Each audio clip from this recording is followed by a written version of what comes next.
Hi అండి, నమస్తే. నిన్న సండే కదా, నేను దేవుళ్ళకి బోనాలు చేశానండి. అన్ని దేవుళ్ళకి నైవేద్యం ఎక్కించి వచ్చాను. కాస్త లేట్ అయింది. అయితే ఊర్లో ఎన్ని దేవుళ్ళు ఉన్నాయో అన్ని దేవుళ్ళకి ఎక్కిస్తామండి. మధ్యాహ్నము మామూలుగా రొటీన్ వంట చేసుకొని తిన్నాము. అయితే సాయంత్రము మా ఆయన మా అబ్బాయి చికెన్ గుడాలు వేయమ్మా అని అడిగారండి. అయితే వేశాను. చాలా బాగుంటాయండి టేస్ట్. ఇది ఒక్కసారి తిన్నవారు ఎవ్వరు కూడా టేస్ట్ మర్చిపోలేరండి, అంత బాగుంటుంది. ఈ ఎర్ర బొబ్బర్లతోటే చాలా బాగా టేస్ట్ వస్తుందండి. అవి తెల్లవి సోయాబీన్స్ అవి ఏంటి మరి నాకు తెలియదు, కానీ వాటితో వేస్తే అస్సలు టేస్ట్ ఉండదండి. వీటితో వేసి చూడండి, చాలా టేస్టీగా ఉంటుంది. మీరు తప్పకుండా ఒకసారి ట్రై చేయండి.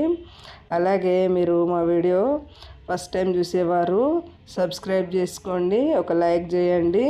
ఫుల్ వీడియో పై లింక్లో ఇస్తాను, చూడండి. Thank you for watching. Thank you so much.